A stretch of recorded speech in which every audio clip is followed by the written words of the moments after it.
Hello' everyone কুইপাতলৈ সকলোকে স্বাগতম জনাইছো মই অপৰ্ণা চহৰীয়া ডেকা আজি আমি JEE পৰীক্ষাত অহা ব্যাকৰণৰ তিনিটা বিষয় প্ৰত্যয় লিংগ আৰু ফকৰা যোজনা পতন্তৰৰ বিষয়ে আলোচনা কৰিম JEE পৰীক্ষাত এই তিনিটা বিষয়ে আহে অসমীয়া যিখিনি বিষয় অসমীয়া বিষয়ৰ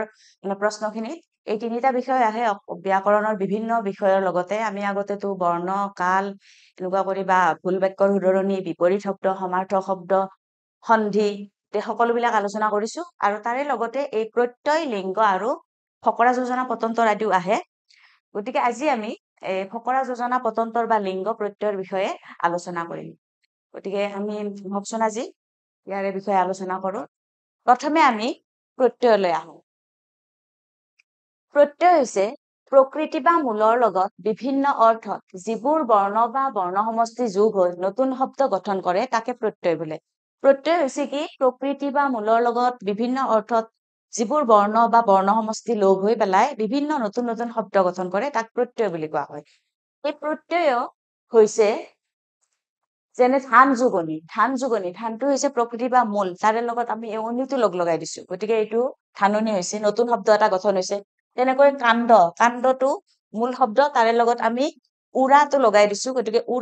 উৰা বৰ্ণ বা বৰ্ণ সমষ্টিটো লগাই দিয়াৰ লগে লগে কি হৈছে এটা নতুন শব্দ পাইছো কান্দুৰা গতিকে প্ৰত্যয় হৈছে কি প্ৰকৃতি বা মূলৰ লগত বিভিন্ন অৰ্থত যিবোৰ বৰ্ণ বা বৰ্ণ সমষ্টি লগ লাগি পেলাই বা যোগ হৈ পেলাই এটা নতুন শব্দ বা পদ গঠন কৰে তাকে কি বোলা হয় প্ৰত্যয় বোলা হয় এই প্ৰত্যয় JEE পৰীক্ষাত আহে যে অপচন দিয়া থাকিব প্ৰশ্নটো এনেকুৱা ধৰণে আহিব যে তলৰ প্ৰত্যয়টো ভাঙা বা তলৰ প্ৰত্যয়টোত স্ত্ৰী প্ৰত্যয় কি স্ত্ৰী প্ৰত্যয় লগোৱা হয় এনেকুৱা ধৰণে আহিব গতিকে আপোনালোকে এই বস্তুখিনি প্ৰত্যয় বস্তুখিনি বুজি ললে গোটেইখিনি কথা তাতে গমে পাব কেনেকে আহে বা কেনেকে কৰিব লাগিব অপচন দিয়া থাকিব তাৰে আমি শুদ্ধ অপচনটো বাছনি কৰিব লাগিব গতিকে এই প্ৰত্যয় হৈছে ভাগ চাৰিটা প্ৰথমটো হৈছে স্ত্ৰী প্ৰত্যয় দ্বিতীয়টো হৈছে তদ্ধিত প্ৰত্যয় কৃত প্ৰত্যয় আৰু তৃতীয়টো হৈছে তদ্ধিত প্ৰত্যয়ৰ মূল ভাগ হৈছে চাৰিটা স্ত্ৰী প্ৰত্যয় কৃত প্ৰত্যয় তদ্ধিত প্ৰত্যয় আৰু বিভক্তি কিন্তু JEE পৰীক্ষাত বিভক্তিটো সিমান মানে নাহে বিভক্তিটো এতিয়ালৈকে অহা নাই বাৰু প্ৰশ্ন সেইকাৰণে আমি আজি স্ত্ৰী প্ৰত্যয় কৃত প্ৰত্যয় আৰু তদ্ধিত প্ৰত্যয়ৰ বিষয়ে আলোচনা কৰিম প্ৰথমতে আমি স্ত্ৰী প্ৰত্যয়লৈ আহো স্ত্ৰী প্ৰত্যয় হৈছে কি পুংলিংগ শব্দক স্ত্ৰীলিংগ শব্দলৈ পৰিৱৰ্তন কৰোতে বা ৰূপান্তৰ কৰোতে পুংলিংগ শব্দটোত কিছুমান প্ৰত্যয় আমি যোগ দিওঁ পুংলিংগ শব্দ এটাক স্ত্ৰীলিংগলৈ নিয়াৰ লগে লগে তাত পুংলিংগ শব্দটোত আমি কিছুমান প্ৰত্যয় যোগ দিওঁ আৰু সেই প্ৰত্যয়বিলাক কোৱা হয় কি স্ত্ৰী প্ৰত্যয় যেনে ময়ূৰটো হৈছে এটা পুংলিংগ শব্দ তাত আমি দীৰ্ঘই স্ত্ৰী প্ৰত্যয়টো লগোৱাৰ লগে লগে কি হল ময়ূৰী গতিকে দীৰ্ঘইটো হৈছে স্ত্ৰী প্ৰত্যয় তেনেদৰে মাষ্টৰটো হৈছে পুংলিংগবাচক শব্দ মাষ্টৰ বুলি কোৱাৰ লগে এজন পুৰুষ মাষ্টৰক বুজায় হয়নে গতিকে এই মাষ্টৰ পুংলিংগ শব্দটোৰ লগত আমি যদি অনি স্ত্ৰী প্ৰত্যয়টো লগাই দিওঁ তেতিয়াহলে কি হৈ যাব মাষ্টৰণী অৰ্থাৎ মহিলা বা ছোৱালী বা স্ত্ৰী শিক্ষয়িত্ৰী এগৰাকীক বুজিব তেনেদৰে নাক পুংলিংগ শব্দটোৰ লগত যদি আমি ইনি স্ত্ৰী প্ৰত্যয়টো লগাই দিওঁ তেতিয়াহলে হ'ব কি নাগিনী অৰ্থাৎ মাইকী নাগ তেনেদৰে কলা পুংলিংগবাচক শব্দটোৰ লগত যদি আমি অৰি স্ত্ৰী প্ৰত্যয়টো লগাই দিওঁ তেতিয়াহলে কি হ'ব কালৰী অৰ্থাৎ কাণেৰে কমকৈ শুনা মহিলা বা ছোৱালী এগৰাকীক কালৰী বুলি কোৱা হয় আৰু ল'ৰা এজনক কলা পুৰুষ এজনক কলা বুলি কোৱা হয় গতিকে দীৰ্ঘ ইনি অনি অৰি এইকেইটা হৈছে আমাৰ অসমীয়া ভাষাত ব্যৱহাৰ হোৱা স্ত্ৰী প্ৰত্যয় গতিকে স্ত্ৰী প্ৰত্যয়টো আমি গম পালো যে পুংলিংগ শব্দ এটাক স্ত্ৰীলিংগ শব্দলৈ পৰিৱৰ্তন কৰোতে বা ৰূপান্তৰ কৰোতে পুংলিংগ শব্দটোত যিবোৰ প্ৰত্যয় আমি যোগ দিওঁ তাকে স্ত্ৰী প্ৰত্যয় বুলি কোৱা হয় এইবাৰ আমি আহো কৃত প্ৰত্যয়লৈ প্ৰত্যয়ৰ দ্বিতীয় ভাগ কৃত প্ৰত্যয় হৈছে ধাতু বা ক্ৰিয়াৰ মূলৰ লগত যোগ হৈ যিবোৰ প্ৰত্যয় নতুন শব্দ বা পদ গঠন কৰে তাক কৃত প্ৰত্যয় বুলি কয় কৃত প্ৰত্যয় হৈছে ধাতু বা ক্ৰিয়াৰ মূলৰ লগত যিবোৰ প্ৰত্যয় যোগ হৈ পেলাই নতুন পদ বা শব্দ গঠন কৰে তাক কি বুলি কোৱা হয় কৃত প্ৰত্যয় বুলি কোৱা হয় গতিকে এই কৃত প্ৰত্যয়ৰ উদাহৰণ হৈছে কি কৰটো হৈছে ধাতু কৰ ধৰ ৰস ৰাস গতিকে কৰ ধাতুটোৰ লগত আমি কৃত প্ৰত্যয়টো লগাইছো কৰা ধৰটোৰ লগত উতা কৃত প্ৰত্যয়টো লগাইছো ধৰোতা ৰস ধাতুটোৰ লগত আমি আল কৃত প্ৰত্যয় লগাইছো ৰসাল তেনেদৰে ৰাস ধাতুটোৰ লগত আমি ইয়া কৃত প্ৰত্যয় লগাইছো ৰখীয়া গতিকে এইটো হৈছে কি কৃত প্ৰত্যয় ধাতুৰ লগত বা ক্ৰিয়াৰ মূলৰ লগত যিবোৰ প্ৰত্যয় যোগ হৈ পেলাই নতুন পদ গঠন কৰে তাক কোৱা হয় কৃত প্ৰত্যয় এইবাৰ আমি আহো প্ৰত্যয়ৰ তৃতীয় ভাগটোলৈকে সেইটো হৈছে তদ্ধিত প্ৰত্যয় গতিকে এই তদ্ধিত প্ৰত্যয় হৈছে কি প্ৰাতিপদিকৰ পিছত তাৰমানে কি আমাৰ ধৰক ধাতু ক্ৰিয়াৰ মূল বা প্ৰাতিপদিক গতিকে এই প্ৰাতিপদিকৰ পিছত যিবোৰ প্ৰত্যয় যোগ হৈ পেলাই নতুন নতুন শব্দ বা পদ গঠন কৰে প্ৰাতিপদিকৰ পিছত বেলেগ বেলেগ অৰ্থত যিবোৰ প্ৰত্যয় যোগ হৈ পেলাই নতুন নতুন পদ বা শব্দ গঠন কৰে তাক কোৱা হয় কি তদ্ধিত প্ৰত্যয় গতিকে তদ্ধিত প্ৰত্যয়ৰ উদাহৰণ হৈছে বুদ্ধি বুদ্ধিটো হৈছে প্ৰাতিপদিক গতিকে বুদ্ধিৰ পিছত আমি অক প্ৰত্যয়টো লগাইছো অকটো হৈছে তদ্ধিত প্ৰত্যয় বুদ্ধি যোগ অক বুদ্ধি অক ভাল যোগ অৰি অৰিটো তদ্ধিত প্ৰত্যয় ভালৰি গাঁও যোগ অলিয়া অলিয়াটো তদ্ধিত প্ৰত্যয় গাঁৱলীয়া আৰু ভাও যোগ অৰিয়া অৰিয়াটো তদ্ধিত প্ৰত্যয় ভাৱৰীয়া গতিকে এই তদ্ধিত প্ৰত্যয় হৈছে কি প্ৰাতিপাদিকৰ পিছত বেলেগ বেলেগ অৰ্থত যোগ হৈ পেলাই যিবোৰ প্ৰত্যয় নতুন শব্দ বা পদ গঠন কৰে তাক কোৱা হয় তদ্ধিত প্ৰত্যয় গতিকে JEE পৰীক্ষাত প্ৰত্যয়ৰ এই তিনিটা ভাগৰ বিষয়ে সচৰাচৰ অহা দেখা গৈছে বিভক্তিটোৰ বিষয়ে সিমান অহা নাই বাৰু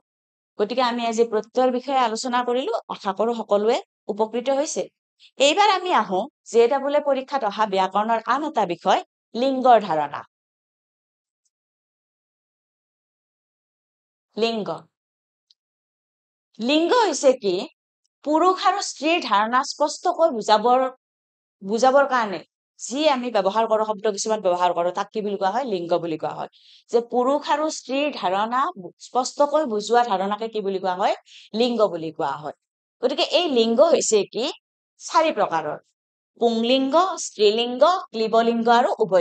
উভয়লিংগ আজি আমি এই লিংগৰ চাৰিটা প্ৰকাৰৰ বিষয়ে আলোচনা কৰিম আৰু লিংগ পৰিৱৰ্তন কৰাৰ কিছুমান নিয়ম আছে সেই বিষয়ে আমি আলোচনা কৰিম প্ৰথমতে আহো আমি পুংলিংগলৈ পুংলিংগ হৈছে কি পুৰুষৰ ধাৰণা স্পষ্টকৈ বুজোৱা শব্দবিলাকক পুংলিংগ বুলি কোৱা হয় পুৰুষ যিটো শব্দ শুনিলে আমি পুৰুষ বুলি গম পাওঁ বা মানুহজন পুৰুষ বুলি গম পাওঁ তেতিয়াহলে সেই শব্দটোক কোৱা হ'ব কি পুংলিংগ যেনে লৰা লৰা বুলি কোৱাৰ লগে লগে আমি গম পাইছো পুংলিংগ দৰা বুলি কোৱাৰ লগে লগে আমি গম পাইছো পুংলিংগ বুলি বা ভাই দাদা খুৰা মামা পেহা ককা দেউতা গতিকে এইবিলাক হৈছে পুংলিংগবাচক শব্দ গতিকে পুৰুষৰ ধাৰণা স্পষ্টকৈ যিবোৰ শব্দই বুজাই দিয়ে তাক কোৱা হয় পুংলিংগ তাৰ পিছত আহো আমি স্ত্ৰীলিংগলৈ স্ত্ৰীলিংগ হৈছে কি স্ত্ৰীৰ ধাৰণা স্পষ্টকৈ যিবোৰ শব্দই বুজাই দিয়ে তাক স্ত্ৰীলিংগবাচক শব্দ বুলি কোৱা হয় যেনে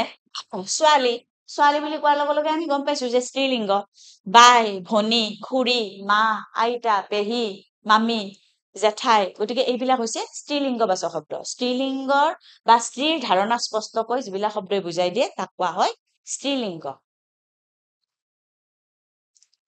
এইবাৰ আমি আহো লিংগৰ এটা তৃতীয় ভাগ ক্লীবলিংগ ক্লীবলিংগটো হৈছে কি মতা মাইকী একোকে নুবুজোৱা শব্দৰ ৰূপক ক্লীবলিংগই কি বুজায় মানে কি মতা মাইকী একোকে নুবুজায় ক্লীবলিংগৰ ধাৰণাটো হৈছে মতা মাইকী নুবুজায় গতিকে ঘৰ কিতাপ চকী কাগজ কলম এইবিলাক হৈছে কি ক্লীবলিংগ গতিকে এইবিলাকৰ আমি ঘৰটোৰ কিবা মতা মাইকী বাছি উলিয়াব পাৰিম নেকি কিতাপখনৰ পাৰিম নেকি নোৱাৰো গতিকে চকী কাগজ কলম এইবিলাকৰ আমি মতা মাইকী বা পুৰুষ স্ত্ৰী আমি নিৰ্ণয় কৰি উলিয়াব নোৱাৰো গতিকে ক্লীবলিংগ হৈছে কি মতা মাইকী একোকে নুবুজোৱা শব্দবিলাকক কি বুলি কোৱা হয় ক্লীবলিংগ বুলি কোৱা হয় তেনেদৰে লিংগৰ চতুৰ্থ ভাগটো হৈছে কি উভয়লিংগ হৈছে কি মতা মাইকী উভয়কে বুজোৱা শব্দৰূপক উভয়লিংগ বুলি কোৱা হয় যিবিলাক শব্দৰ দ্বাৰা আমি মতা মাইকী বা পুৰুষ স্ত্ৰী পুৰুষ মহিলা আদি দুইটাকে বুজো দুই পক্ষকে সমানে বুজো তেতিয়াহলে সেইবিলাক শব্দক কি বুলি কোৱা হয় শব্দৰূপক কি বুলি কোৱা হয় উভয়লিংগ বুলি কোৱা হয় যেনে মানুহ বুলি কোৱাৰ লগে লগে আমি মানুহ বুলি বুজি পাইছো তাত মতা মাইকী আমি বিচাৰ কৰিব যোৱা নাই উভয়লিংগ মানুহ বুলি কোৱাৰ লগে লগে মানুহৰ ভিতৰত পুৰুষো কৰিব পাৰে মহিলাও কৰিব পাৰে তেনেদৰে শিশু বুলি কোৱাৰ লগে লগে শিশুৰ শব্দৰূপটোৰ মাজত সৰু লৰাও অন্তৰ্নিহিত হৈ থাকিব পাৰে বা সৰু ছোৱালীও অন্তৰ্নিহিত হৈ থাকিব পাৰে গতিকে শিশু শব্দটো হৈছে উভয়লিংগ তেনেদৰে সন্তান বুলি কোৱাৰ লগে লগে সন্তান লৰা সন্তানো হব পাৰে বা ছোৱালী সন্তানো হব পাৰে গতিকে সন্তান শব্দটো হৈছে কি উভয়লিংগবাচক শব্দ তেনেদৰে গৰু বুলি কোৱাৰ লগে লগে আমি গোটেই গৰু জাতিটোকে বুজিছো গৰুৰ মতা মাইকীটো আমি বুজা নাই মতাও থাকিব পাৰে মাইকীও থাকিব পাৰে হয় নে নহয় গতিকে গৰু তাৰপিছত হাতী গতিকে এইবিলাক হল উভয়লিংগবাচক শব্দ গতিকে এই লিংগৰ চাৰিওটা প্ৰকাৰৰ বিষয়ে আমি জানাৰ পিছত লিংগ পৰিৱৰ্তন কৰাৰ কিছুমান নিয়ম থাকে আৰু JEE পৰীক্ষাত তেনেকুৱা ধৰণে আহে যে ধৰক আহিল মানে তাৱৈ শব্দটোৰ স্ত্ৰীলিংগবাচক শব্দ কি এনেকুৱা আহিব বা দেউতা শব্দটোৰ স্ত্ৰীলিংগবাচক শব্দ কি এনেকুৱা ধৰণে আহে আৰু অপচন দিয়া থাকে তাৰ পৰা আমি শুদ্ধ অপচনটো বাছি উলিয়াব লাগে প্ৰথমতে আমি লিংগ পৰিৱৰ্তন কৰাৰ প্ৰথম নিয়মটো লৈ গৈ আছো প্ৰথম নিয়মটো হৈছে পুংলিংগ আৰু স্ত্ৰীলিংগৰ বাবে কেতিয়াবা আমি বেলেগ বেলেগ শব্দ ব্যৱহাৰ কৰো আৰু তেনেকুৱাকৈ বেলেগ বেলেগ শব্দ ব্যৱহাৰ কৰি আমি লিংগ পৰিৱৰ্তন কৰো যেনে ধৰক তাৱৈ বুলি কোৱাৰ লগে লগে আমি দেউতাৰ সখীয়েকক তাৱৈ বুলি কওঁ আৰু দেউতাৰ সখীয়েকৰ ঘৈণীয়েকক আমি কি বুলি ক'ম আমৈ গতিকে আমি কেতিয়াবা আমি বেলেগ বেলেগ শব্দ ব্যৱহাৰ কৰি এইবোৰ লিংগ পৰিৱৰ্তন কৰিব পাৰো দেউতা মা দৰা কইনা গতিকে বেলেগ বেলেগ শব্দ আমি ব্যৱহাৰ কৰিও কি কৰো লিংগ নিৰ্ণয় কৰিব পাৰো বা লিংগ পৰিৱৰ্তন কৰিব পাৰো তাৰ পিছত আহিল লিংগ পৰিৱৰ্তন কৰাৰ দ্বিতীয় নিয়মটো পুংলিংগ শব্দত স্ত্ৰী প্ৰত্যয় যোগ কৰিও কেতিয়া আমি লিংগ পৰিৱৰ্তন কৰিব লগা হয় পুংলিংগ শব্দবিলাকত স্ত্ৰী প্ৰত্যয় যোগ কৰি পেলাই আমি কি কৰো লিংগ পৰিৱৰ্তন কৰো গতিকে আমি এইটো প্ৰত্যয়টো পাইছো স্ত্ৰী প্ৰত্যয়ৰ ভাগটোত আমি পাইছোৱে যে পুংলিংগবাচক শব্দক স্ত্ৰীলিংগ শব্দলৈ ৰূপান্তৰ কৰোতে আমি যিবোৰ প্ৰত্যয় যোগ কৰো তাক স্ত্ৰী প্ৰত্যয় বোলে গতিকে ইয়াতেও আমি লিংগ পৰিৱৰ্তন কৰোতে বা লিংগ নিৰ্ণয় কৰোতে আমি এই পুংলিংগ শব্দত স্ত্ৰী প্ৰত্যয়বিলাক যোগ কৰি পেলাই আমি লিংগ পৰিৱৰ্তন কৰিব পাৰো যেনে ধৰক বুঢ়াটো পুংলিংগবাচক শব্দ তাত আমি ই স্ত্ৰী প্ৰত্যয়টো লগাইছো বুঢ়া বুঢ়ী খুৰা খুৰী তাৰপিছত বৰাটো হৈছে পুংলিংগবাচক শব্দ গতিকে সেইটোত আমি অনি প্ৰত্যয়টো লগাইছো অনি স্ত্ৰী প্ৰত্যয়ৰ ভাগটোত আমি ইতিমধ্যে কৈছোৱে গতিকে অনিটো হ'ল স্ত্ৰী প্ৰত্যয় বৰাৰ লগত আমি অনিটো লগাইছো বৰানি তেনেদৰে বাঘটো হৈছে পুংলিংগবাচক শব্দ আৰু তাৰে লগত আমি ইনি স্ত্ৰী প্ৰত্যয়টো লগাইছো বাঘ বাঘিনী মাষ্টৰটো পুংলিংগবাচক শব্দ আৰু তাত আমি অনি প্ৰত্যয়টো লগাইছো মাষ্টৰ মাষ্টৰণী গতিকে পুংলিংগ শব্দত স্ত্ৰী প্ৰত্যয় যোগ কৰি আমি কেতিয়াবা লিংগ পৰিৱৰ্তন কৰিব পাৰো তাৰ পিছত আহিল লিংগ পৰিৱৰ্তন কৰাৰ তৃতীয় নিয়মটো যে জাতি বুজোৱাৰ ক্ষেত্ৰত অকাৰান্ত শব্দবিলাকৰ পিছত কেতিয়াবা দীৰ্ঘই প্ৰত্যয়টো যোগ কৰি পেলাই আমি লিংগ পৰিৱৰ্তন কৰো জাতি বুজোৱা ক্ষেত্ৰত জাতিবাচক শব্দবিলাকৰ ক্ষেত্ৰত অকাৰান্ত শব্দবিলাকৰ পিছত যে কেতিয়াবা আমি দীৰ্ঘই প্ৰত্যয়টো যোগ কৰি পেলাই কি কৰো মানে লিংগ পৰিৱৰ্তন কৰিব পাৰো যেনে ধৰক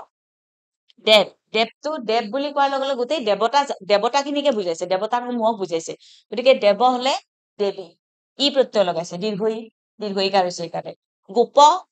বুলি কোৱাৰ লগে গোটেই গোপ জাতিটোক বুজাইছে আৰু তেনেদৰে গোপী গতিকে জাতি বুজোৱাৰ ক্ষেত্ৰত অকাৰান্ত শব্দবিলাকৰ গোপ বুলি কোৱাৰ লগে লগে আছে অকাৰান্ত শব্দ দেৱ টো কোৱাৰ লগে লগে আছে এটা পিছফালে গতিকে দেৱ দেৱী গোপ গোপী বান্দৰী বান্দৰটো বান্দৰ বুলি কোৱাৰ লগে লগে গোটেই বান্দৰ জাতিটোক বুজাইছে গতিকে সেই জাতিবাচক শব্দবিলাকৰ অকাৰান্ত শব্দ ৰ বুলি কোৱাৰ লগে লগে কি আছে তাত আছে গতিকে এইটো অকাৰান্ত শব্দ এইকেইটা অকাৰান্ত শব্দ দেৱ গোপ বান্দৰ গতিকে এই অকাৰান্ত জাতিবাচক অকাৰান্ত শব্দবিলাকৰ পিছত দীৰ্ঘই প্ৰত্যয়টো যোগ কৰি পেলাই আমি কি কৰিব পাৰো লিংগ পৰিৱৰ্তন কৰিব পাৰো তাৰ পিছত আহিল লিংগ পৰিৱৰ্তন কৰাৰ আন এটা নিয়ম সেইটো হৈছে কি শব্দৰ আগত পুৰুষবাচক মতা আৰু স্ত্ৰীবাচক মাইকী শব্দ ব্যৱহাৰ কৰিও আমি কি কৰো কেতিয়াবা লিংগ পৰিৱৰ্তন কৰিব লগা হয় যেনে ধৰক মতা হাঁহ মাইকী হাঁহ মতা মহ মাইকী মহ গতিকে আমি এই পুৰুষবাচক শব্দবিলাকৰ মতা আৰু স্ত্ৰীবাচক মাইকী শব্দটো যোগ কৰি পেলাই আমি কি কৰো কেতিয়াবা লিংগ পৰিৱৰ্তন কৰিবলগীয়া হব পাৰে তাৰ পিছত JEE পৰীক্ষাত আহে আন এটা বিষয় ব্যাকৰণৰ ফকৰা যোজনা এই ফকৰা যোজনাবিলাক JEE পৰীক্ষাত আহে কেতিয়াবা খালী ঠাই পূৰ কৰা হিচাপে দিয়ে খালী ঠাই পূৰ কৰা খালী ঠাইখিনিত কি শব্দ বহিব আৰু তাত অপচন দিয়া থাকে তাৰ পৰা আমি সঠিকটো বাছি উলিয়াব লাগে আৰু কেতিয়াবা দিয়ে যে ফকৰা যোজনাটো দিয়া আছে ধৰক অতি ভক্তি চুৰৰ লক্ষণে ফকৰা যোজনাটোৰ দ্বাৰা কি বুজোৱা হৈছে কি বুজাব বিচাৰা আছে তাতে অপচনত দিয়া থাকে অৰ্থটো কি ফকৰা যোজনাটোৰ বা পতন্ত্ৰটোৰ অৰ্থটো কি বাছি উলিয়াব লাগে অপচন দিয়া থাকে তাৰ পৰা আমি শুদ্ধ অপচনটো বিচাৰি উলিয়াব লাগে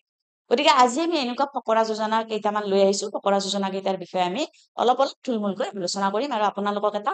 আভাস দিম আশা কৰো আপোনালোক উপকৃত হব ফকৰা যোজনা হৈছে ব্যাকৰণৰ এটা খুব সুন্দৰ ভাগ আৰু এই ফকৰা যোজনাই ভাষা এটাৰ সৌন্দৰ্য বৃদ্ধি কৰে ফকৰা যোজনাৰ ব্যৱহাৰে ভাষা এটাক শক্তিশালী কৰে আৰু এটা ভাষাৰ নিৰ্দিষ্ট বাহক আৰু নিৰ্দেশক ৰূপে ফকৰা যোজনাৰ ভূমিকা কিন্তু আমাৰ অসমীয়া ভাষা সাহিত্যত উল্লেখযোগ্য সেইকাৰণে আৰু ফকৰা যোজনাৰ ব্যৱহাৰ আমাৰ অসমীয়া ভাষা সাহিত্যতে হয় আৰু তথাপি আমি সচৰাচৰ কথা পাতি থাকোতে আমি মানে ফকৰা যোজনাবিলাক আমি ব্যৱহাৰ কৰো আৰু যিহেতু এইবিলাক আমাৰ পূৰ্বপুৰুষ ধৰি চলি আহিছে ফকৰা যোজনাবিলাক আজি আমি তেনেকুৱা ফকৰা যোজনা কেইটা মানে আলোচনা কৰো প্ৰথমতে অতিভক্তি চুৰৰ লক্ষণ এই ফকৰা যোজনাটো জেডাবুলে পৰীক্ষাত খালী ঠাই হিচাপে আহিব পাৰে আৰু অৰ্থতো আহিব পাৰে অৰ্থ হৈছে কি অতিভক্তি চুৰৰ লক্ষণ তাৰ মানে কি যিবিলাক মানুহে বেছি ভক্তিপৰায়ণ হৈ দেখুৱাই সেইবিলাক মানুহে কি কৰে মানে তেওঁৰ কিবা এটা স্বাৰ্থ সিদ্ধি কৰাৰ মানে কিবা এটা মানে থাকে আৰু মনত যে তেওঁৰ স্বাৰ্থ এটা সিদ্ধিৰ বাবে তেওঁ অতি ভক্তি কৰি দেখুৱায় গতিকে যথেষ্ট যদি ভক্তিপৰায়ণ হোৱা মানুহ দেখা পোৱা যায় তেতিয়াহ'লে আমি তেনেকুৱা মানুহৰ পৰা অলপ সাৱধানে থাকিব লাগে অতি ভক্তি চুৰৰ লক্ষণ ফকৰা যোজনাটোৰ অৰ্থটো এই যে যথেষ্ট বেছি ভক্তিপৰায়ণ হোৱা মানুহৰ পৰা আমি অলপ সাৱধানে থাকিব লাগে কাৰণ তেওঁৰ কিছুমান স্বাৰ্থৰ বাবেহে তেওঁ মানে যথেষ্ট ভক্তি কৰি দেখুৱায় গতিকে ভক্তিৰো এটা সীমা থকা উচিত গতিকে অতি ভক্তি চুৰৰ লক্ষণ ফকৰা যোজনাটোৰ অৰ্থটো হল এয়ে দ্বিতীয়তে এটা ফকৰা যোজনা হৈছে অধিক মাছত বগলীকণা জেডাবুলে পৰীক্ষাত এইটোৰো খালী ঠাই হিচাপে আহিব পাৰে আৰু অৰ্থটো আহিব পাৰে অধিক মাছত বগলীকণা অধিক মাছত বগলীকণা মানে হল বহুত বস্তু দেখা পাইছে তাৰে মাজত তাৰ মানে ধৰক কোনটো লব কোনটো নলব সিদ্ধান্ত কৰিব নোৱাৰা আছে বগলী এটাৰ সন্মুখত যদি বহুত মাছ থোৱা হয় তেতিয়া বগলীটো কোনটো মাছ খাব কোনটো নাখাব সিদ্ধান্ত এটা লব নোৱাৰা হয় গতিকে অধিক মাছত বগলীকণা ফকৰা যোজনাটোৰ মূল অৰ্থ হৈছে যে দুধুৰ মধুৰ অৱস্থাত পৰা কি সিদ্ধান্ত লব বা কি সিদ্ধান্ত নলব সেইটো সঠিককৈ গ্ৰহণ কৰিব নোৱাৰা এটা অৱস্থা অধিক মাছত বগলীকণা তাৰপিছত আহি এটা ফকৰা যোজনা উলুৰ লগত বগৰী পোৰা উলুৰ লগত বগৰী পোৰা এই ফকৰা যোজনাটোৰো খালী ঠাই আহিব পাৰে জেডাবুলে পৰীক্ষাত তাৰ অৰ্থটো আহিব পাৰে উলুৰ লগত বগৰী পোৰা মানে হৈছে কি ধৰক আমি যদি ভাল সংগৰ লগত থাকো সদায় আমাৰ ভালে হব আৰু যদি বেয়া সংগৰ লগত থাকো আমাৰ বেয়া হব সাধাৰণতে ধৰক পথাৰৰ মাজত এই উলু গছ বিলাক মানে গজি উঠে আৰু তাৰে কাষত বগৰী গছো থাকে কিন্তু মানুহে কি কৰে চাফা তাফা কৰাৰ সময়ত পথাৰবিলাক চাফা কৰাৰ সময়ত কি কৰিব উলু গছ বিলাক আমাৰ একো কামত নাহে কাটি পেলাব আৰু বগৰী গছডাল ৰাখিব কিন্তু উলুৰ লগত বগৰী পোৰাটোৰ অৰ্থ হৈছে কি উলু গছ কাটোতে বগৰীডালো কাটি দিব অৰ্থাৎ আমি কি ভাল সংগত যদি থাকো আমি সদায় আমাৰ ভালে হব আৰু বেয়া সংগত থাকিলে আমাৰ কি মানে ভাল হৈ থাকিলে আমাক বেয়া বুলিয়ে ভাবিব বেয়া সংগৰ লগত যদি আছো আমাক বেয়া বুলিয়ে ভাবো সেই ল'ৰাজনৰ লগত আছে তেওঁ বেয়াই গতিকে তেওঁকো মানে আমাকো বেয়া পোৱা হব গতিকে উলুৰ লগত বগৰী পোৰাটোৰ ফকৰা যোজনাটোৰ অৰ্থ হৈছে মূল এই তাৰপিছত আহিল আন এটা ফকৰা যোজনা অভ্যাসৰ নৰ কৰ্ণপথে কৰে হৰ জেডাবুলে পৰীক্ষাত এইটোৰো খালী ঠাই আহিব পাৰে আৰু মূল অৰ্থও আহিব পাৰে অভ্যাসৰ নৰ কৰ্ণপথে কৰে হৰ ইয়াৰ মূল অৰ্থটো হৈছে কি ফকৰা যোজনাটোৰ যে অভ্যাস কৰিলে অসম্ভৱ বুলি ভবা কামো সহজ হৈ পৰে অভ্যাস কৰাৰ বলতে মানে অৰ্জুনে তীক্ষ্ণ বিদেশৰ মানে লক্ষ্যভেদ কৰিব পাৰিছিল এইটো আমাৰ শাস্ত্ৰতে আছিল গতিকে অভ্যাসৰ নৰ কৰ্ণপথে কৰে হৰ তাৰমানে কি যিবিলাক মানুহে অভ্যাস কৰে সেই মানুহবিলাকে মানে অসম্ভৱ বুলি ভবা কামতো সফল হয় এদিন সফল হয় অভ্যাস কৰাৰ বলতে শ্ৰেষ্ঠ ধনুৰ্বিদে কি কৰিব পাৰিব মানে কাৰোবাৰ কাণৰ ফুটাৰেও তাৰমানে শৰ নিক্ষেপ কৰিব পাৰে ইয়াৰ অৰ্থটো কি তাৰমানে অভ্যাস কৰাৰ বলত আমাৰ মানে টান কামো অতি সহজ হৈ পৰে তাৰপিছত এটা ফকৰা যোজনা হল আঠুৱা চাই ঠেং মেলা ফকৰা যোজনাটোৰ মূল অৰ্থ হৈছে কি আমাৰ মানে সামৰ্থ্য অনুযায়ী আমি খৰচ কৰিব লাগে আমি সামৰ্থ্য অনুযায়ী আমি খৰচ কৰিব লাগে মানে কি আমি কম আৰ্জন কৰো আমি বেছি খৰচ কৰিব গলে আমাৰ নহব আমাৰ বিপদ ঘটিব কাৰণ আমাৰ ধাৰ হব হয়নে নহয় গতিকে আমি আমাৰ যিমান সামৰ্থ্য সেই অনুযায়ী আমি কি খৰচ কৰিব লাগে এইটো বুজোৱা হৈছে কি আঠুৱা চাই ঠেং মেলা 100 গৰু মাৰিলে বাঘৰো মৰণ এইটো এটা ফকৰা যোজনা বা পতন্তৰ এই ফকৰা যোজনাটোৰ অৰ্থ হৈছে কি 100 গৰু মাৰিলে বাঘৰো মৰণ অৰ্থাৎ যদি আমি কাৰোবাৰ অনিষ্ট সদায় কৰি থাকো আমাক কি আমাৰ প্ৰতিও মানুহে কি কৰিব মানে আমাক শাস্তি দিয়াৰ প্ৰতি মানুহে সেই কৰিব মানে কি সাৱধান হব যে আমাক শাস্তি দিব 100 গৰু মাৰিলে বাঘৰো মৰণ অৰ্থাৎ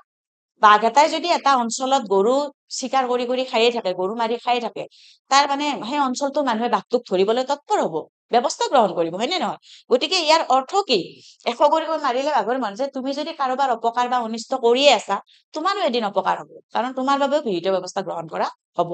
100 গৰু মাৰিলে বাঘৰো মৰণ ফকৰা যোজনাটোৰ মূল অৰ্থটো এই ইয়াৰ পিছত আহো আমি আন এটা ফকৰা যোজনালৈ কিনা হাঁহৰ ঠোঁটলৈকে মঙহ এই ফকৰা যোজনাটোৰ অৰ্থ হৈছে কি যে মূল্য দি কিনি অনা বস্তুটোৰ মানুহে তাৰমানে অলপো পেলাবলৈ ইচ্ছা নকৰে ধৰক আমি মূল্য দি ঘাঁহ এটা কিনি আনিছো, তাৰ আমি ঠোঁটৰ আগতো মাংস যাতে নাথাকে তাৰ সেনেকৈ আমি বাছি কুটি উলিয়াও। মানুহে তাৰমানে তেনেকৈ বাছি কুটি উলিয়ায়। অৰ্থাৎ মূল্য দি কিনি অনা বস্তুটোৰ অলপো পেলাবলৈ ইচ্ছা নকৰে। কাৰণ অলপমান যদি বস্তু অপচয় হয় মূল্য দি কিনি অনা বস্তুটোৰ, তেতিয়াহ'লে ধনৰো অপচয় হয় বুলি ভাবা হয়। সেইকাৰণে কি কোৱা হয়, কিনা হাঁহৰ ঠোঁটলৈকে মঙহ। তাৰ পিছত এটা ফকৰা যোজনা আছে, চোৰ গলে বুদ্ধি বৰষুণ গলে জাপি। JEE পৰীক্ষাত এনেকুৱা ধৰণৰ ফকৰা যোজনাৰ খালী ঠাই আহিব পাৰে আৰু মূল অৰ্থও অপচনত দিয়া থাকিব। শুদ্ধ অৰ্থটো আমি মানে বিচাৰি উলিয়াব লাগিব বা বাছনি কৰিব লাগিব। চোৰ গলে বুদ্ধি বৰষুণ গলে জাপি। এই ফকৰা যোজনাটোৰ মূল অৰ্থ হৈছে কি, যে উচিত সময়ত উচিত বুদ্ধি ওলাব লাগিব। সেই সময়খিনি পাৰ হৈ যোৱাৰ পিছত বুদ্ধি ওলালে কিন্তু কোনো কামত নাহে। চোৰ গলে বুদ্ধি বৰষুণ গলে জাপি। অৰ্থাৎ চোৰে যেতিয়া চুৰ কৰিবলৈ আহিব, হিন্দি খান্দি চুৰ কৰি লৈ যাব, চোৰে চুৰ কৰি লৈ যোৱাৰ পিছত চোৰ ধৰাৰ বুদ্ধি উলিয়ালে কিন্তু নহব। হব জানো? নহব। কিন্তু তেনেদৰে বৰষুণ গলে জাপি, বৰষুণ যোৱাৰ পিছত জাপিটো ললে কিবা কামত আহিব নেকি মূৰত? একো নাহে। গতিকে সেইকাৰণে আমি চোৰে যাতে চুৰ কৰি নিব নোৱাৰে, বয় বস্তু বা সম্পত্তি চুৰ কৰিব নোৱাৰে, তাৰ বাবে আমি আগতে সাৱধান হব লাগিব বা আগতে ব্যৱস্থা কৰিব লাগিব। আৰু বৰষুণত তিতি জুৰুলি জুপুৰি হোৱাৰ আগতে আমি জাপি লব লাগিব। তাৰ মানে কি, উচিত সময়ত আমি উচিত বুদ্ধি উলিয়াব লাগিব বা উচিত সময়ত আমি মানে উচিত কথা বা উচিত ভাল চিন্তা আমি গ্ৰহণ কৰিব লাগিব, যাতে সেই চিন্তাটোৰ পৰা আমাৰ অপকাৰ বা অনিষ্ট নহয়। তেনেদৰে আন এটা ফকৰা যোজনা আছে, টেঙা আম এবাৰহে বেচিব পাৰি। টেঙা আম এবাৰহে বেচিব পাৰি। বজাৰত বা ঘৰলৈ বেপাৰী আম বিক্ৰী কৰিব আহিছে, সি যদি আমাক বিৰাট মিঠা মিঠা বুলি কৈ পেলাই এই আমখিনি মিঠা লওক এনেকে কৈ পেলাই যদি আমাক দিলে, কিন্তু আমি খাই চাওঁতে কি হল, টেঙা আম পালো। গতিকে সেই বেপাৰীজনৰ পৰা আমি বজাৰলৈ গলেও বা ঘৰলৈ আহিলেও সেই বেপাৰীজনৰ পৰা আমি জানো আম আৰু লম? দুনাই আমি নলওঁ, কেতিয়াও নলওঁ, কাৰণ এদিন আমাক তেওঁ ঠগাইছে। গতিকে টেঙা আম এবাৰহে বেচিব পাৰি। এই ফকৰা যোজনাটোৰ অৰ্থ হৈছে কি, যে এবাৰহে মানুহে ঠগ খাব, এবাৰ ঠগ খোৱাৰ পিছত সকলো মানুহে কিন্তু সাৱধান হয়। টেঙা আম আমি কিনিবলৈ নাযাওঁ, হয় নে নহয়? গতিকে এবাৰ ঠগ খোৱাৰ পিছত সকলো মানুহে সাৱধান হব লাগে। তাৰ পিছত এটা ফকৰা যোজনা আছে, ৰাইজে নখ জোকাৰিলে নৈ বয়। ৰাইজে নখ জোকাৰিলে নৈ বয়। ফকৰা যোজনাটোৰ অৰ্থও আহিব পাৰে JEE পৰীক্ষাত আৰু খালী ঠাইবোৰ পৰা আহিব পাৰে। ৰাইজে নখ জোকাৰিলে নৈ বয়। ফকৰা যোজনাটোৰ মূল অৰ্থ হৈছে কি, যে সমজুৱা ভাৱে বা ৰাজহুৱা ভাৱে সকলোৱে একগোট হৈ কাম কৰিলে মানে অসম্ভৱ কামো সম্ভৱ হৈ উঠে। মানে কি, ধৰক এটা অঞ্চলত আমি নামঘৰ এটা প্ৰতিষ্ঠা কৰিবলৈ ওলাইছো, সকলোৱেতো সেই কামটো কৰিব নোৱাৰো, ৰাইজৰ সহযোগ লাগিবই। গতিকে ৰাইজে যদি একগোট হৈ পেলাই, সকলোৱে একগোট হৈ পেলাই আমি গান বৰঙণি তুলি পেলাই নামঘৰটো প্ৰতিষ্ঠা কৰো, তেতিয়াহলে এদিন প্ৰতিষ্ঠা হব। গতিকে সেইকাৰণে কৈছে যে ৰাইজে নখ জোকাৰিলে নৈ বয়। ৰাইজে যদি লগ লাগি কাম কৰে, তেতিয়াহলে সকলো অসম্ভৱ কামো সফল হব পাৰে। তাৰ পিছত এটা ফকৰা যোজনা আছে, মহন্তৰ চিন মাহনি। মহন্তৰ চিন মাহনি। অৰ্থাৎ জ্ঞানী ব্যক্তিবিলাকক আমি কেতিয়া চিনি পাওঁ? তেওঁলোকৰ আচাৰ ব্যৱহাৰত বা তেওঁলোকৰ আচৰণত আমি বুজি পাওঁ। সাধাৰণতে মাহনি এখনত সোমালে চব মানুহৰে লোভ লাগিব দুটা মাছ ছিঙি আনি খাবৰ কাৰণে। কিন্তু যিবিলাক জ্ঞানী হয়, মহন্ত মানে জ্ঞানী বুজাইছে, যিবিলাক মহন্ত লোক বা জ্ঞানী লোক হয়, তেওঁলোকে কিন্তু তেনে কাম নকৰে। তেওঁলোকে ভাবিব যে মই যদি দুটা চাৰিটা মাছ ছিঙি খাওঁ, মাহনিৰ গৰাকীৰ কিন্তু যথেষ্ট লোকচান হব। এনেকে ভাবি তেওঁলোকে কি কৰে? তেনেকুৱা কাম নকৰে। কিন্তু আমি সাধাৰণ মানুহে লোভত পৰি পেলাই মাছ ছিঙি খাম, হয়নে? কিন্তু মহন্ত বিলাকে বা প্ৰকৃত জ্ঞানী বিলাকে তেনেকুৱা কাম নকৰে। গতিকে মহন্তৰ চিন মাহনিতৰ অৰ্থ হৈছে কি, যে হাজাৰবিধ ভোগৰ সামগ্ৰীৰ মাজতো জ্ঞানী লোকক কিন্তু তেওঁলোকে নিজৰ লোভ সম্বৰণ কৰিব পাৰে। গতিকে হাজাৰবিধ ভোগৰ সামগ্ৰীৰ মাজতো আমি জ্ঞানী লোকক চিনিব পাৰো। মহন্তৰ চিন মাহনিতৰ অৰ্থটো সেয়াই। তেনেদৰে আন এটা ফকৰা যোজনা হৈছে, লোকলৈ বুলি হুল পুতি নিজে মৰে ফুটি। মানে কি, এই ফকৰা যোজনাটোৰ অৰ্থ হৈছে কি, আৰু JEE পৰীক্ষাত অৰ্থ আহিব পাৰে বা খালী ঠাইবোৰ পৰা হিচাপেও আহিব পাৰে, অপচনত দিয়া থাকিব, বাছি উলিয়াব লাগিব। লোকলৈ বুলি হুল পুতি নিজে মৰে ফুটি। অৰ্থাৎ আমি আনৰ অনিষ্ট কৰিবলৈ গলে এদিন কি হব? আমাৰে অনিষ্ট হয়। অৰ্থাৎ কাৰোবাক বিন্ধক বুলি পেলাই হিংসা কৰি পেলাই আমি অহা যোৱা কৰা বাটত যদি হুল পুতি থওঁ, কেতিয়াবা অজানিতে আমি পাহৰতে সেইফালেৰে গলে খোজকাঢ়িলে আমাকো সেই হুলে বিন্ধিব। অৰ্থাৎ আনক আঘাত দিবলৈ চেষ্টা কৰোতে কি হব? আমি নিজে আঘাত পাব লগা হয়। সেইকাৰণে কি বুজাইছে এই ফকৰা যোজনাটোৰ পৰা? যে আমি আনৰ কেতিয়াও অহিত বা বেয়া চিন্তা কৰিব নালাগে। এনেদৰে আন এটা ফকৰা যোজনা হৈছে, হলা গছত আটায়ে বাগি কুঠাৰ মাৰে। হলা গছত আটায়ে বাগি কুঠাৰ মাৰে। অৰ্থাৎ হালি থকা গছ এজোপা কটাটো যথেষ্ট সুবিধা। হালি থকা গছ এজোপা কটাটো যথেষ্ট সুবিধা। কিন্তু চিধা হৈ থকা বা পোন হৈ থকা গছ এজোপা কাটিবলৈ যথেষ্ট কষ্ট হয় বা পলমো লাগে। গতিকে এই হালি থকা গছ এজোপা আমি ৰছী লগাই, বাগ মানে হ'ল যিডাল ৰছী গছডাল কাটিবৰ কাৰণে বান্ধি লোৱা হয়, বাগ এডাল লগাই পেলাই কাটি দিলে এনেকে চাইডে আমি পেলাই দিলে পৰি গ'ল, বাগৰি গ'ল গছডাল। গতিকে হালি থকা গছ এজোপা কাটিবৰ কাৰণে যথেষ্ট সুবিধা হয়, কিন্তু থিয় বা চিধা হৈ থকা গছ এজোপা মানে কটাটো যথেষ্ট কঠিন হয়। এই ফকৰা যোজনাটোৰ অৰ্থ হৈছে কি, দুৰ্বল মানুহক বলিবিলাকে মানে সদায় অনিষ্ট কৰিবলৈ চাই থাকে, বা দুৰ্বলী সদায় কি কৰে, অনিষ্ট কৰাৰ সুবিধা পায়। কিন্তু যিবিলাক ক্ষমতাশালী প্ৰভাৱশালী আছে লোক আছে, তেনেকুৱা লোকক কিন্তু মানে অনিষ্ট কৰিবলৈ সাহস নাপায়। সেইকাৰণে কি কোৱা হৈছে, হলা গছত আটাই বাগি কুঠাৰ মাৰে। অৰ্থাৎ দুৰ্বলীজনক সদায় কি দুৰ্বল বুলি ভাবি মানে ক্ষমতাশালী বিলাকে প্ৰভাৱ বিস্তাৰ কৰিব খোজে বা শোষণ কৰিব খোজে বা অনিষ্ট কৰিব খোজে। এই ফকৰা যোজনাটোৰ অৰ্থটো হ'ল এয়াই। তাৰ পিছত এটা ফকৰা যোজনা আছে, যি মূলা বাঢ়ে তাৰ দুপাততে চিন। যি মূলা বাঢ়ে তাৰ দুপাততে চিন। অৰ্থাৎ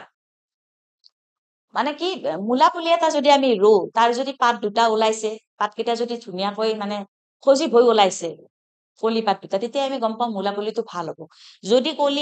কলি পাত দুটাই যদি সেই হয় মানে লেৰেলা পৰা হয়, বাঢ়িব নোৱাৰা হয়, তেতিয়া আমি গম পাম যে মূলা পুলিটো বেয়া হয়। অৰ্থাৎ এই ফকৰা যোজনাটোৰ অৰ্থ হৈছে কি, যে সৰু ল'ৰা ছোৱালী বিলাকৰ বা শিশু বিলাকৰ ক্ষেত্ৰত আমি সৰুতেই গম পাওঁ কোনটো শিশু ভাল হ'ব বা কোনটো শিশু অলপ দুষ্ট প্ৰকৃতিৰ হ'ব, হয়নে? শিশু বিলাকৰ আচৰণৰ দ্বাৰা আমি সৰুতেই গম পাওঁ কোনটো শিশু ভাল হ'ব বা বেয়া হ'ব। গতিকে এই ফকৰা যোজনাটোৰ অৰ্থ হৈছে কি, যি মূলা বাঢ়ে তাৰ দুপাততে চিনৰ অৰ্থ হৈছে কি, যে আমি সৰুতেই গম পাওঁ যে মানুহৰ ক্ষেত্ৰতো শৈশৱ কালৰ পৰাই আমি গম পাওঁ কোনজন মানুহ ভাল হ'ব, সৎ হ'ব, বা কোনজন মানুহ দুষ্ট প্ৰকৃতিৰ হ'ব বা অসৎ প্ৰকৃতিৰ হ'ব। আন এটা ফকৰা যোজনা হৈছে, হস্তিৰো পিছলে পাও স্বজনৰো বুৰে নাও। JEE পৰীক্ষাত এনেকুৱা ধৰণৰ ফকৰা যোজনা বিলাকৰ খালি ঠাই আহিব পাৰে, বা ইয়াৰ মূল অৰ্থটো বাছনি কৰি উলিয়াব দিব পাৰে। হস্তিৰো পিছলে পাও স্বজনৰো বুৰে নাও। ইয়াৰ অৰ্থ হৈছে কি, যে মানে কি, হাতী হল এবিধ মানে ডাঙৰ, মানে যথেষ্ট ডাঙৰ জন্তু। গতিকে হাতীৰ ভৰি মোটা আৰু শকত, গতিকে সাধাৰণতে হাতীৰ ভৰি নিপিছলে। মোটা যিহেতু ধুনীয়াকৈ এনেকে মানে গম্ভীৰ ভাৱে যায় হাতীয়ে, পিছল নাখায়, কিন্তু কেতিয়াবা হাতীৰো ভৰি পিছল খাব পাৰে। তেনেদৰে সজ্জন মানে হল জ্ঞানী বা সাধু লোক। গতিকে সাধাৰণতে সজ্জন বা জ্ঞানী বিলাকৰ ভুল নহয় কেতিয়াও, কিন্তু কেতিয়াবা কি হয়, সজ্জন লোকৰো ভুল হব পাৰে। অৰ্থাৎ হস্তিৰো পিছলে পাও স্বজনৰো বুৰে নাও। ফকৰা যোজনাটোৰ অৰ্থ হৈছে কি, যে হাতীৰো কেতিয়াবা ভৰি পিছলিব পাৰে, আৰু সজ্জন মানুহৰো কেতিয়াবা বা জ্ঞানী মানুহৰো কেতিয়াবা ভুল হব পাৰে। মানুহ মাত্ৰেই ভুল হোৱাটো স্বাভাৱিক, কেতিয়াবা জ্ঞানী লোকৰো কিবা কাৰণত ভুল ভ্ৰান্তি হব পাৰে। গতিকে JEE পৰীক্ষাত অহা আজি আমি তিনিটা বিষয় আলোচনা কৰিলো। এটা হল প্ৰত্যয়, এটা হল লিংগৰ ধাৰণা, আৰু এটা হল ফকৰা যোজনা বা পতন্তৰ। গতিকে আশা কৰিছো আপোনালোকে এই ভিডিঅ'টোৰ পৰা যথেষ্ট উপকৃত হব, আৰু আগলৈ আমি নতুন ভিডিঅ' লৈ পেলাই ব্যাকৰণৰ বেলেগ এটা বিষয় লৈ পেলাই আমি আহিম। আজিলৈ মই অপৰ্ণা চৌধুৰীয়া ডেকাই সকলোকে ধন্যবাদ জনাইছো।